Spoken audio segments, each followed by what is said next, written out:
Hello. Welcome to the planetary descriptions and indications and rulerships. This is a continuation of my last video, which was all about the sun. And today we're talking all about the moon. So are y'all ready to talk about the moon? I hope so, because I have a lot of information for you. Okay, we'll start off, like I said in the last video, we'll start off talking about the myth of the moon. And the myth of the moon is pretty well known. He was married to 27 wives, and they were the nakshatras. The moon was married to the nakshatras. That's why it's so important in India to know your moon's nakshatra. It's a very big deal. And it gives a lot of personality traits and things of that nature that we attribute to the sun sign in the West. So anyway, he was married to these 27 wives, and he would go through the zodiac and visit each wife, but he spent too much time with one named Rohini. Rohini was his favorite, and the other wives got jealous and angry, so they went to their father and said, "We don't like this."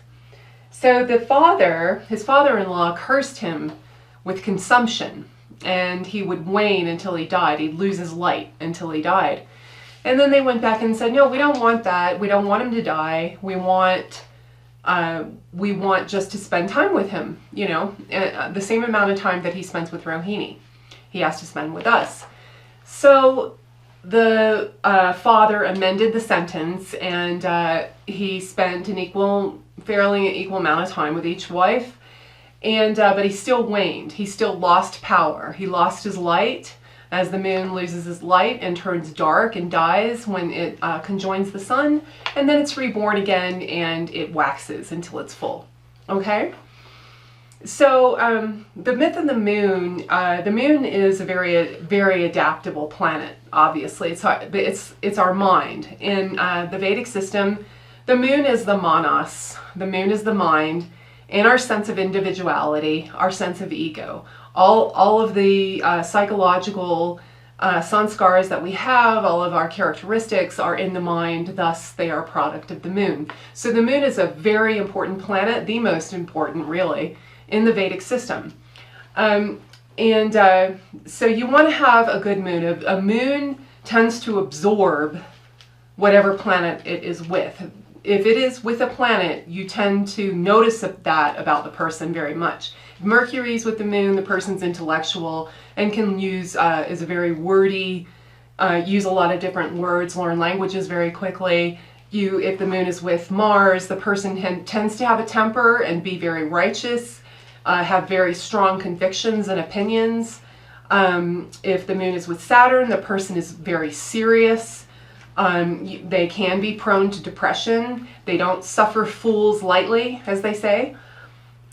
So yeah, that's kind of an idea. You get the idea, right? So, okay. So that's the myth of the moon. Oh, and another thing, when the moon is afflicted in a chart, that can show a tendency towards infidelity and affairs, because, you know, that's the myth of the moon. He was very licentious. He had to have 27 wives, and then he had an affair with Jupiter's wife, and from that union was produced Mercury. So he's a very lustful personage. So when the moon is afflicted, it can show that. Okay? All right, so the moon rules all growth, and it rules our early life where we're young. You know, when we're a little toddler, you know, a baby growing into a toddler and then into a small child.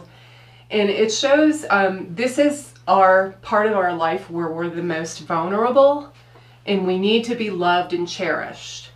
This is also, the moon rules the mother in her comforting, emotional aspect, okay?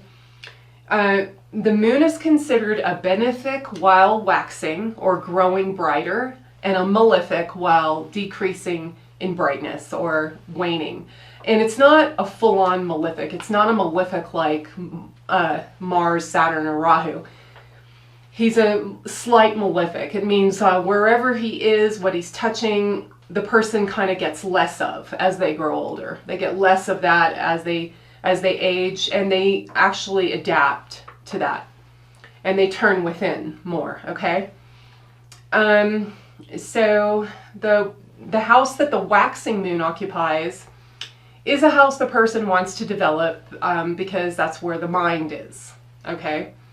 And the house the waning moon occupies is a house where the significations of that house will fall away eventually as they get older.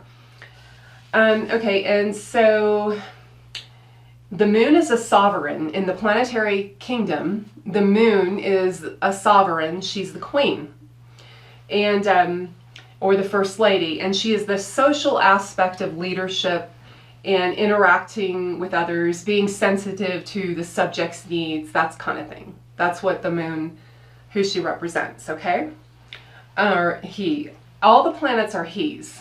I say he because all the planets are he's, but they always have a female consort. So there's always a female consort with the planets. And some planets are female, like the moon and Venus are female, Rahu is female. The Sun, Jupiter, and Mars are masculine or male, and the Saturn and Mercury are neuters. Okay, but for what I'm talking about now, all the planets are he's. Okay. Okay, so as far as body types and that sort of thing, the moon can give a fairer complexion, fair eyes, and fair hair, and this is within a person's race. Okay.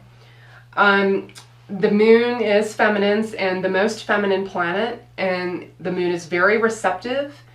And Parasara says the moon wants to bond with something greater than itself, and the moon is lovesick. So that's another aspect to the kind of infidelity and affairs. The moon gets very lovesick.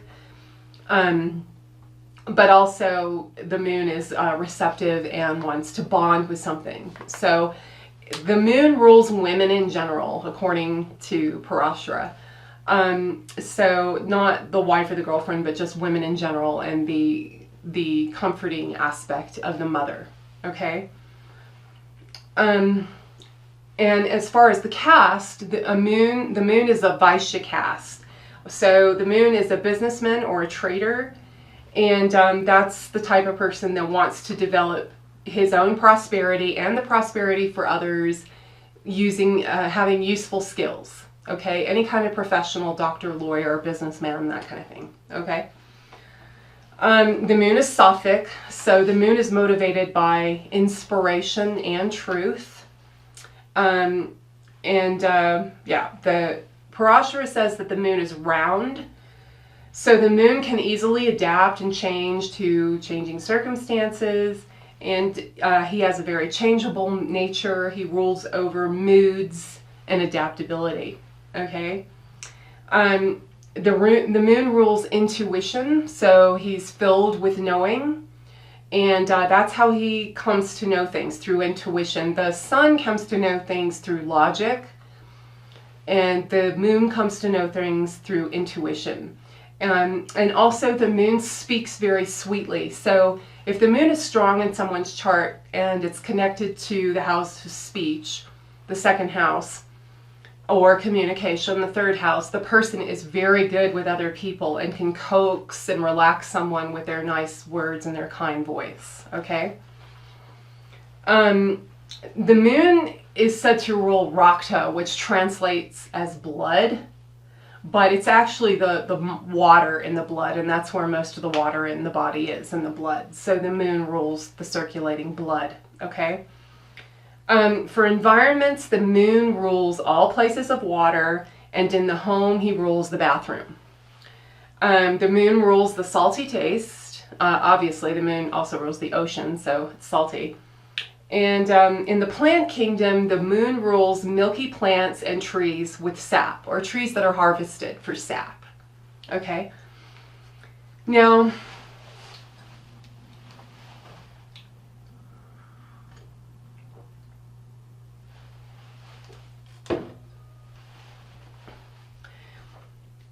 the stronger of the moon and Mars rules the mother, or the moon rules the mother in the emotional comforting aspect.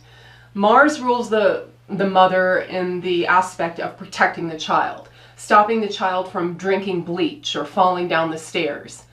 That's the mother in her protective mode. That is ruled by Mars, according to Jaimini and Parasara, really. And then the comforting, sweet, kind part is, the emotionally available part is ruled by the moon in her passive receptive role. Okay?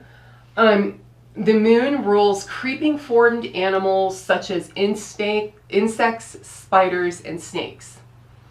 The moon looks everywhere. The planets all have a sight. They either look straight ahead, they look up, or they look down. Okay? The moon looks everywhere, like the mind goes everywhere. So the moon can see everything, and he can see the big picture. Okay? The moon is a moist planet, and if he influences the environment will be humid. Okay? Not necessarily hot, but definitely humid. And if he influences the body, he can cause moistness like oily skin or hair. Okay? That kind of thing. Or retaining water somewhere. And the moon rules the number 2. The sun rules 1. The moon rules 2. It's the receptive force. Takes the creative force and then it's receptive. And you find this in the Kabbalah too. So the moon rules music and rhythm. The moon, rules the rhythm of the cycles, and it's rhythmic and it's orbiting of the earth as it waxes and wanes. He also rules the public. The moon rules the public, so anybody who wants to be in the public eye, like a politician, a musician, an actress, any of those things, those are the things they're going to have a good moon, okay, to deal with the public. And it also rules popularity. So, yeah, great things. And so that's it for the moon, and then we will move on to Mars. Okay, thanks for watching. Bye now.